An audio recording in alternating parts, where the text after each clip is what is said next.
Olá, tudo bem? Eu sou o Daniel Godri Júnior, bem-vindo às minhas redes sociais e hoje nós vamos falar de uma dica muito importante.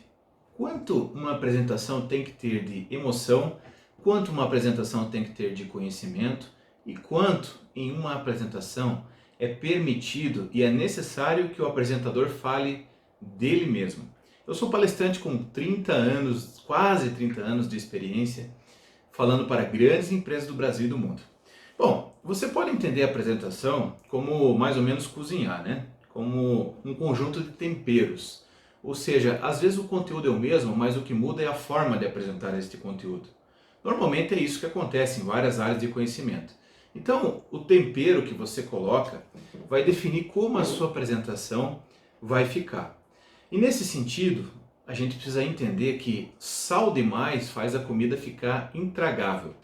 Um tempero demais faz uma apresentação ficar intragável. E um tempero de menos também faz a apresentação ficar sem sabor. Ou seja, os exageros fazem mal, os excessos fazem mal e as faltas também fazem mal. Isso é muito importante, tem muito a ver com tempero mesmo. Uma boa comida é aquela comida que é equilibrada para a pessoa que aprova, né? Tem pessoa que gosta mais de tempero, tem pessoa que gosta menos.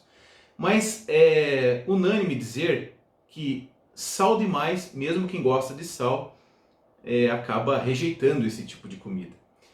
Sal de menos parece comida de hospital, é até saudável, mas você não quer comer mais do que o necessário, né? Então, entenda a apresentação sempre como um conjunto de tempero e de coisas que precisam estar em equilíbrio para que essa apresentação seja boa.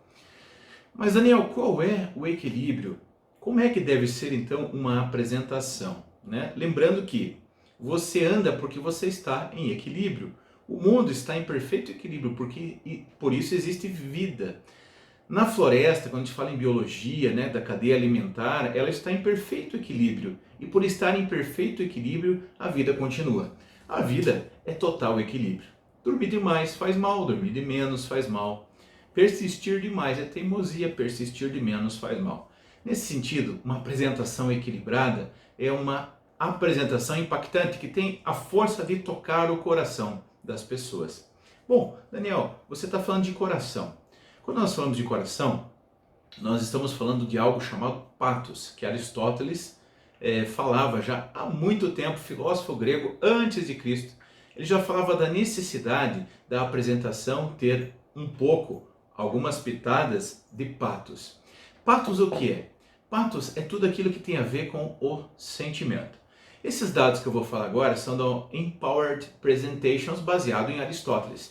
65% da apresentação ela tem que ser pathos. Mas o que quer dizer isso? Pathos é uma palavra grega que significa e que remete às emoções humanas. Ou seja, tem que ser uma palestra cativante, tem que ser uma palestra inspiradora. Não necessariamente uma palestra que faça chorar 65%, não, mas uma palestra que tenha ancoragem emocional. E por que isso é importante? Porque a maior parte das decisões humanas são baseadas não na razão, mas nas emoções. A maior parte das decisões humanas são baseadas não no consciente, mas no inconsciente. E quem estudou um pouquinho o cérebro trino, a teoria de Paul Macmillan, que já teve muitos aperfeiçoamentos, teve vários aperfeiçoamentos, e que não é 100% correta, mas ainda é válida. E esta teoria diz que o cérebro, sistema límbico, que seria responsável pelas emoções, é o cérebro com mais força. Ou seja, nós temos, segundo este teórico, três neurodivisões cerebrais. E uma dessas divisões, o sistema límbico, é responsável pelas emoções. E quando nós falamos em emoções do ser humano, cerca de 70 a 80, 85% das decisões são baseadas em emoções. Então, quando nós estamos falando de uma apresentação e que ela deve ser ancorada nas emoções, a gente está dizendo que neurocientificamente ela tem tudo a ver com o jeito do ser humano ser, com o cérebro do ser humano. Ah, Daniel, mas o meu chefe, eu acho que ele não chora por nada. Pode ser que ele não demonstre, mas sim, ele também é influenciado pelas emoções. As pessoas são influenciadas pelas emoções, nem todas demonstram isso, mas elas são, sim, influenciadas pelas emoções. Então, A medida é essa, 65% de emoções nas apresentações. O que são isso, Daniel? São histórias, principalmente histórias criam emoções, criam vínculos emocionais. São histórias cativantes, são histórias inspiradoras, são histórias que despertam o uau, são histórias que ficam na memória, são histórias que transformam vidas e que fazem com que o conteúdo seja gravado numa região privilegiada do cérebro. As nossas memórias, que são formadas no hipocampo, elas têm mais forças à medida que são vinculadas a emoções positivas ou emoções negativas. Logo, uma apresentação que desperta, que toca as emoções, é sim uma apresentação que tem muito diferencial. Logo, a sua apresentação não pode ser sem gosto. A sua apresentação não pode ser assim, como um chuchu. Embora eu goste muito do chuchu, o chuchu ele é gostoso, bem temperado. Chuchu é não sei se é um verdume, um legume, que ele pega o sabor conforme aquilo que você coloca nele. Ele fica bom doce, ele imita até uma cereja, ele fica bom salgado, ele fica bom com pimenta, ele fica bom com um pouquinho de limão. Mas o chuchu puro, ele é praticamente sem gosto. Embora, novamente eu diga, eu gosto de comer chuchu. Mas a apresentação não pode ser um chuchu. Quando você sai para comer fora, quando você vai para um restaurante, embora você goste de chuchu, você vai para comer alguma coisa que você goste mais, alguma coisa com sabor, uma bela carne, uma bela picanha, ou você que é vegano, alguma coisa à base de soja, alguma salada mais elaborada, né, uma macarronada, ou seja, ninguém sai de casa para comer chuchu. Ninguém vai para uma apresentação para dizer, tá, mas era isso? Eu não aprendi nada, essa palestra não me tocou nada. O que você lembra da palestra? Nada, porque ela não tocou. E quando a gente diz que uma palestra, uma apresentação não tocou, a gente está dizendo que nessa palestra faltou o pathos, faltou ancoragem emocional. Logo, amigos, 65% tem que ter ancoragem emocional. E isso é importante dizer novamente, que não significa fazer as pessoas chorarem o tempo todo, né? Para fazer as pessoas chorarem o tempo todo, você precisa de só contar histórias, emoções positivas, ou às vezes só falar de desgraça, que vai despertar raiva, ressentimento e mágoa. As pessoas vão até lembrar da tua apresentação, mas não vão gostar dela, porque ela trouxe sensações, sentimentos, despertou emoções primárias que o ser humano geralmente não gosta de ter, tá bom? Então, o pathos é aquele tempero, aquela pitada de açúcar, de sal, de pimenta, né? Seria mais aquela cebola, né, que faz as pessoas chorarem, que faz as pessoas se emocionarem, que faz a apresentação sair da razão para chegar no coração. Este é o maior caminho que o ser humano precisa trilhar. E esta é a maior dificuldade do apresentador. Ora ele fala somente para o coração, ora ele só fala para a inteligência e para a razão. E é importante você fazer essa conexão emocional. Falar para o coração, aquecer o coração das pessoas com boas histórias, uma boa apresentação, com inspiração e ao mesmo tempo esfriar a cabeça das pessoas e ao mesmo tempo alimentar as pessoas com boas informações. Ah, você deve estar pensando, Daniel, mas a minha área é finanças. Daniel, mas a minha área é números. Números são, ao mesmo tempo, números não têm emoção. É possível fazer, Daniel, uma apresentação séria, uma apresentação de física, uma apresentação de matemática, que toque o coração das pessoas? Sim, mas não pelos números. Você vai usar a matemática para... você vai usar não os fundamentos matemáticos, mas você vai usar histórias para fundamentar o uso da matemática. E nessas histórias, sim, você pode transformar números em pessoas, e pessoas têm conexão emocional. Ou seja, eu já vi professores, até em aulas e disciplinas, onde são faladas de coisas mais frias, na área de exatas, por exemplo, que têm a capacidade, pelo seu jeito de dar aula, pela sua emoção transmitida na hora de dar aula, de cativar os alunos e de fazer os alunos gostarem destas ciências que são, sim, mais exatas. Então, em qualquer apresentação, sim, você pode e deve recheá-las com um pouco de pathos. A segunda coisa que Aristóteles falava é que as apresentações têm que ter também um temperinho, sabe? De ethos. Quando nós falamos em ethos, nós estamos falando do sujeito que está apresentando, do palestrante, do orador, do pregador, do padre, do pastor, do professor, enfim, das pessoas que estão usando, do representante de vendas, do gerente comercial, das pessoas que estão usando a arte da oratória e da comunicação para convencer pessoas. Se eu não saio de casa para ver uma apresentação que não tem sabor, eu também não saio de casa e não me conecto a uma apresentação onde o apresentador para mim não diz nada com coisa alguma. O apresentador para mim não significa, ou o apresentador para mim não tem nenhuma relação emocional porque eu ainda não o conheço. Ele pode ser excelente, ele pode ter um produto excelente, ele pode ter uma história, uma carreira excelente, mas se eu não o conheço, ele é tão igual para mim quanto qualquer outra pessoa que eu já conheci. Bem, isso é importante agora. O que é o ethos? O ethos responde a 10% das apresentações. É aquele momento onde o apresentador, o professor, o matemático, o orador, o padre, o pastor vai falar das suas próprias experiências na apresentação. Ele vai falar dele, ele vai falar das suas próprias experiências. Eu já vi gente errando feio nisso aqui. Pessoas que falaram numa apresentação de 1h30, quase 40 minutos de si mesmas. Isto mostra algumas coisas. Que a pessoa não é segura, isso mostra que a pessoa não está preocupada com o seu cliente, ela foi lá se vender, ela foi lá vender seu material, seu produto, serviço. Isso causa aversão em quem contrata essas pessoas para falar. Isso causa aversão ao público, que passa a ver aquela pessoa não como uma autoridade no assunto, mas passa a ver aquela pessoa como alguém extremamente arrogante, que se coloca acima como um ser superior. Ah, Daniel, mas ninguém vai ver alguém igual a você em conhecimento. Concordo 100%. Você, quando você vai ver uma palestra, você subentende que quem está falando sabe mais que você. Mas não é porque ele sabe mais que você, que ele é mais que você.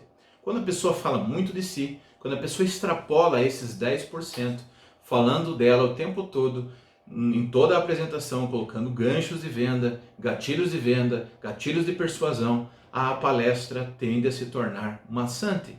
A palestra tende a se tornar chata. E a pessoa corre o risco de despertar aversão ao público. Daniel, quanto devo falar? 10%. Normalmente, 3, 4% no começo da apresentação e os 6% diluídos na apresentação.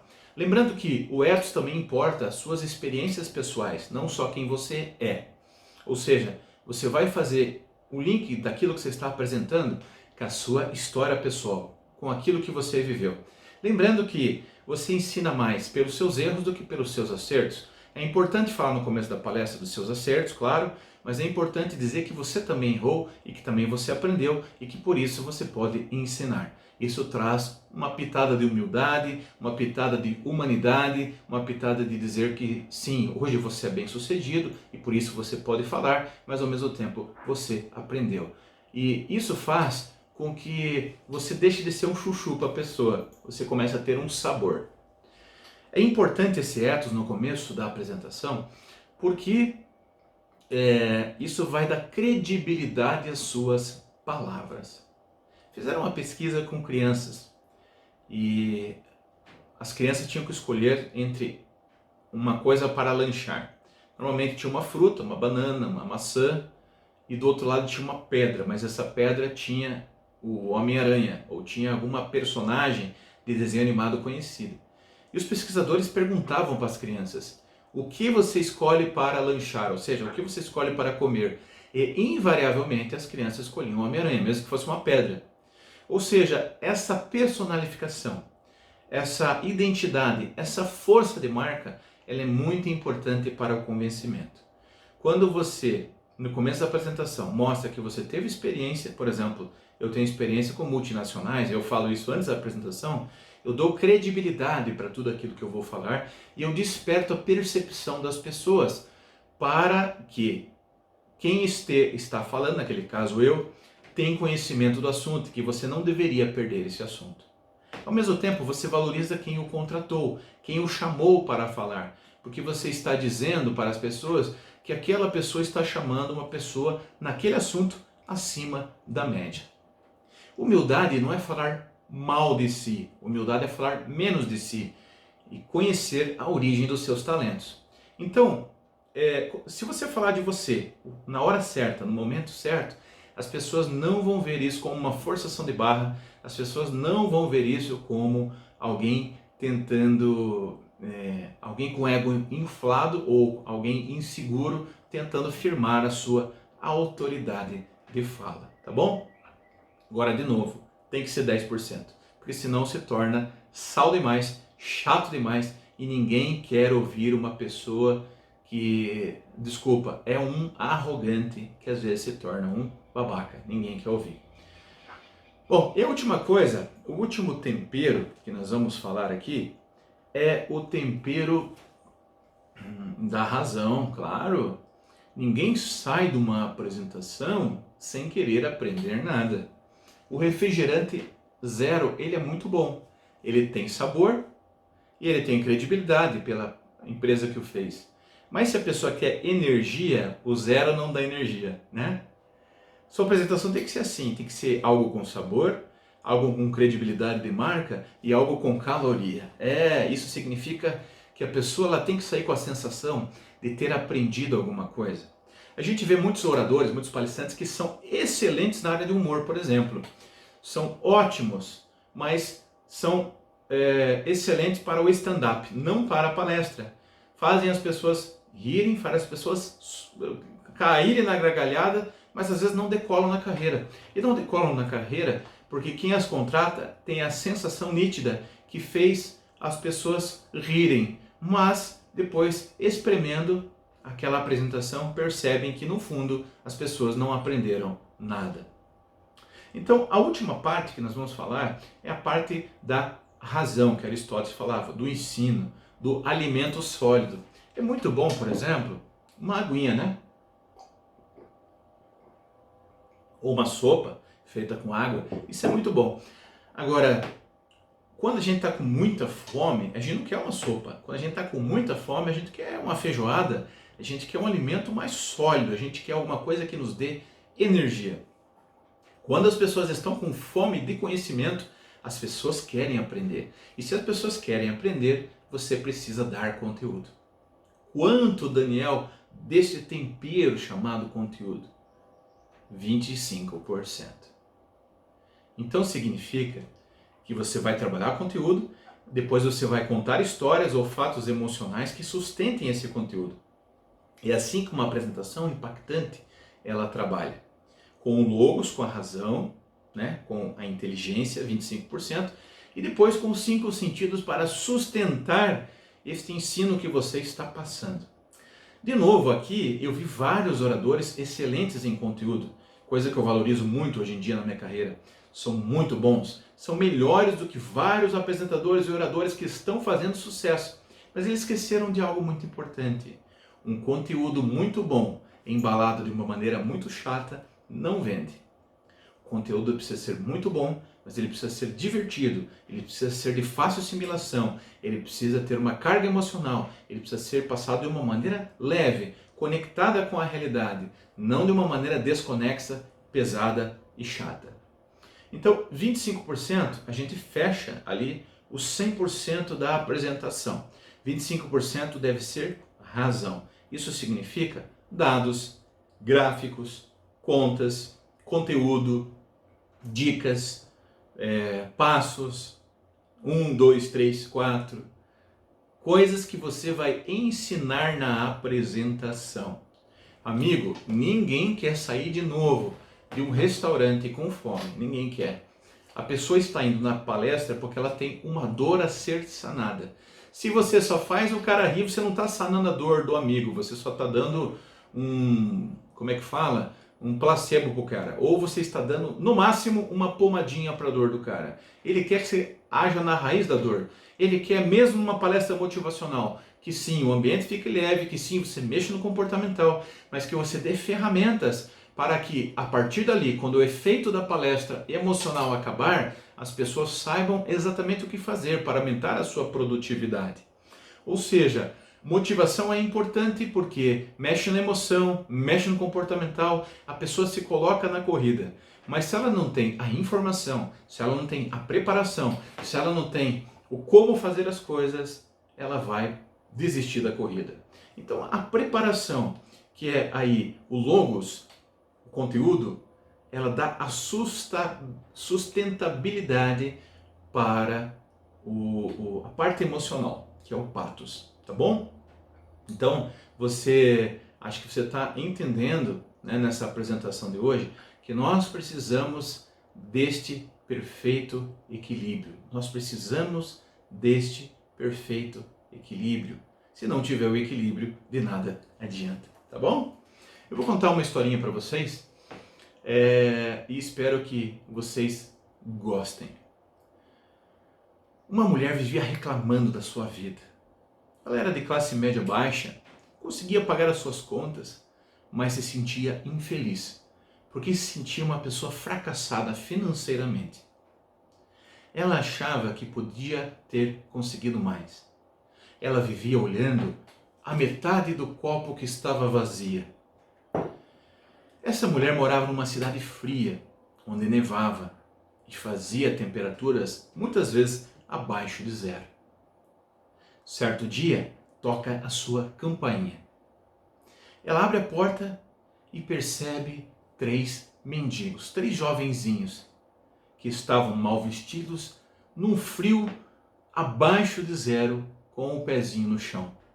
Sujos de lama, com o pé sujo, ela decide convidar os jovens para entrar e tomar um chá. Os jovens entram e, à medida que entram, marcam o chão da sua casa com os pezinhos de lama. Ela olha, mas não se incomoda, mas não expressa o seu sentimento. Afinal, não era justo com quem estava passando frio ainda dar um sermão. Faz com que eles sentem e diz para eles que eles esperassem que ela faria um chazinho quentinho. Enquanto ela está preparando o chá na cozinha, os jovenzinhos olham para casa, olham para a cortina que já estava velha, olham para as paredes, que eram paredes de madeira, tinham algumas marcas de cupim, olham para o sofá, estão felizes de estar ali, estão conhecendo o ambiente. Quando a moça vem, traz os chás para eles, serve os chás, eles começam a sorver aquele chá, que instantaneamente recupera a energia e o calor humano, tão necessário para a sobrevivência. À medida que tomam, eles começam novamente a olhar para casa. E um deles diz: "Senhora, a senhora é rica, né?" Uma afirmação seguida quase que de uma interrogação. Ela diz: "Não, rica eu? Capaz. Olha o estado das minhas cortinas. Olha o estado aqui da minha casa. Esse sofá que vocês estão já é um sofá de vários anos, ele já está até meio gasto. Rica? De onde vocês tiraram essa ideia?" Eles falaram: "Senhora, nós achamos que a senhora é rica sim, porque só em casa de rico as xícaras combinam com os pires." E essa história fez aquela mulher pensar. Essa história fez aquela mulher colocar a mão na consciência, sentir que de fato ela tinha muitas coisas das quais ela não dava mais valor. Ela tinha um teto, ela tinha um sofá, ela tinha coisas que combinavam, ela tinha o aquecimento da sua casa, embora simples, ela tinha onde dormir. E ela começou a perceber que para se sentir rica, não necessariamente precisamos ser de fato ricos. Sentir-se rico é diferente de estar rico. Tem pessoas que são tão pobres que só têm dinheiro. Talvez você esteja num ponto onde você não mais valorize aquilo que você tem. Talvez você esteja num ponto que quer sempre mais para ser feliz. Talvez você esteja num ponto que esteja esperando a linha de chegada, comprar aquele carro, comprar aquela casa, trocar aquela mobília, para verdadeiramente se sentir agradecido, agradecida. É necessário que eu e que você valorizemos aquilo que a gente tem. Porque de fato, quando a gente vem de um lugar diferente, quando a gente vem da pobreza, a nossa percepção de riqueza é completamente diferente. Eu, quando era, meu pai veio de família pobre, minha mãe também, e a gente foi classe média baixa também. E eu me considerava rico quando meu pai conseguiu me dar uma bicicleta usada. Eu me senti rico quando meu pai conseguiu comprar um videogame para mim, ultrapassado, já de geração passada, parcelado em várias vezes, com um amigo dele que ia para o Paraguai. Nós moramos aqui no sul. E vejo que hoje eu consigo comprar um carro de custo médio à vista. E às vezes hoje eu não me sinto rico. Não me sinto rico porque muitas vezes eu já comprei carros zeros, caríssimos, em outras épocas da minha vida. Agora, será que isso condiz com a realidade? Eu contei essa história para você entender que essa história ela está sustentando algo que eu quero mostrar para as pessoas na apresentação. É uma história real, contada sem muitos detalhes, mas que sustenta que o que é a riqueza? Sustenta, eu preciso agradecer aquilo que eu tenho. Sustenta que, às vezes, a minha percepção ela fica cegada por aquilo que eu já conquistei. Sustenta que, antes de eu chegar lá, eu preciso ser grato por aquilo que eu tenho. É uma história que teve e criou em você, eu tenho certeza, uma conexão emocional. É uma história que fez você ficar pensativo, no mínimo. E se você pensou, é sinal que você já está envolvido com essa história. E assim, nós temos que rechear as nossas apresentações com o pathos, com o logo e com o ethos. Lembrando novamente, um perfeito equilíbrio. Não é sal demais, não é sal de menos, não é açúcar demais, não é açúcar de menos, não é limão demais, não é limão de menos, não é massa demais, que é o conteúdo que fica pesadíssimo, né? Quem come um empadão só com massa? Ninguém, porque ele não tem o recheio, ele não tem o sabor, ele não tem ali o emocional. Precisa ter também o emocional, não pode ser só massa, peso. É legal quando eu como um empadão da vovó. O da vovó é o ethos do empadão. É legal quando eu vejo o filme daquele ator. Aquele ethos daquele ator, né? Um filme de ação com Bruce Willis. Um filme de ação com Mel Gibson. Esses atores, que são o ethos, fazem o filme inteiro ficar extraordinário. Então, eu acho que você está entendendo, amigo e amiga, que na apresentação nós precisamos de um conjunto de coisas que vão fazer ela deixar ela ainda mais agradável. Espero que você tenha gostado. Se você gostou, você podia deixar um joinha aí no canal, né? O seu comentário, né? O que você aprendeu, a sua experiência de vida, uma história que você queira contar.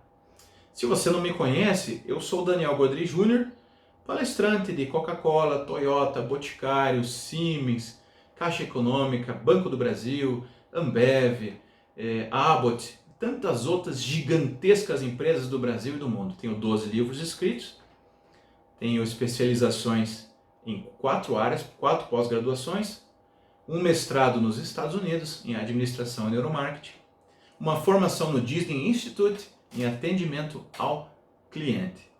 Apresentador de TV com mais de 20 anos de experiência. Então, se você gostou, deixe o seu joinha.